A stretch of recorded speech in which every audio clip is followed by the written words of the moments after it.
What's going on, guys? I'm going to try and keep this short. I'm going to try not to do too much explanation. If you want a full explanation, like an in-depth one of why this works the way it does, then shoot me a message, comment on this, or I'll do something on my stories or another video to explain it, like a part 2. I just wanted to give you 2 tips that are going to help you to make your squat more comfortable. I'm going to go over the 2 extremes, and you'll just have to figure out if you're kind of in the middle. But if you are someone who squats with a wide stance, so like outside shoulders width, you're quite hip dominant, so your knee doesn't really travel past the front of your foot, so then you're going to stop about here. One of the things that you're going to find easier is if you don't focus on pushing your knees forwards and you don't focus on jamming your hips back. And also, don't focus on arching your back too much, because all this is going to do is stretch out your hips and make them even tighter and make it harder to get to depth, and it's going to require more and more mobility from your adductors and your hamstrings. The easiest way to make sure you can get to depth in this position and feel stronger is, instead of starting like this, tuck your butt underneath. So imagine if this is my butt angle now, this is my torso here. I'm going to try and make my pelvis angle be level with my torso. So it's like this, they're flat on each other. And now I'm going to do in this wider stance, I'm just going to focus on pushing my knees outwards and sitting straight down. And now my hip's still traveling backwards, but I'm not doing this. I'm making it so that my legs don't load properly. If I just keep myself tucked under and now sit straight down, keeping my body in this position, I get to depth a lot easier. And look, I'm still loading my legs, even though it's a very hip dominant squat.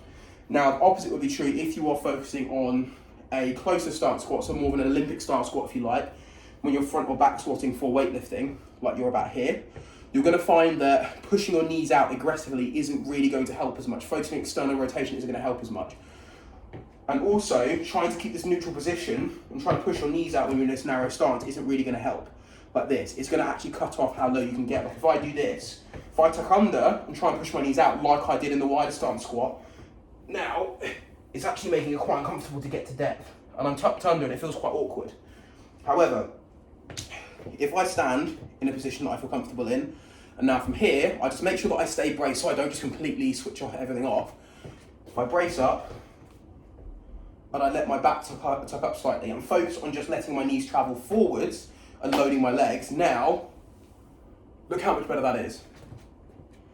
Because when you're here, because your feet are narrow, you're naturally going to need to internally rotate your hips a little bit more to make space. So doing this doesn't really buy you the space you need to be able to keep your lower back slightly arched, to keep you more upright, and also to put the weight in the legs. So when you're in a narrower stance like this, and you're trying to sit into this position with your knees over your toes, loading your quads more, you're not going to find it to be an effective strategy most of the time to try and jam your knees out and keep a neutral posture like this, okay? Because it's just gonna stretch everything out. It's gonna make it so that you're trying to use your hips for the whole movement instead of using your quads when you're in a stance to be able to use your quads more. So when you're sinking down in this position, let your back arch slightly and just focus on sitting down and letting your knees travel over your toes. So you can even cue yourself, arch your back and push your knees forwards. And that'll keep you in the right position.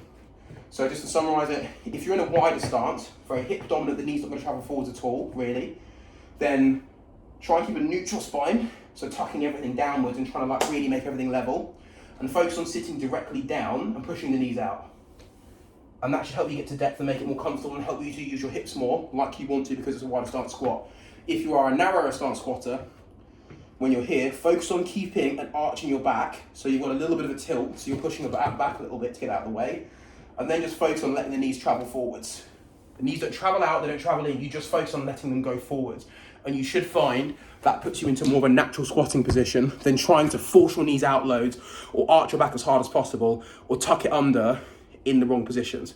So wider stance squatters, try that, try and tuck your butt under and create a little bit more of a neutral pelvis, and sit straight down and push your knees out. If you are more of a kind of like a close stance squatter like myself, try and arch your lower back and create more of an anterior pelvic tilt slightly. So try arch your back and brace your abs, and try and sit down by pushing your knees forwards whilst keeping your back arched. You should find that those 2 tips should make the squat a little bit simpler, and it might actually stop you from doing something that lends itself better to the opposite stance to what you're using.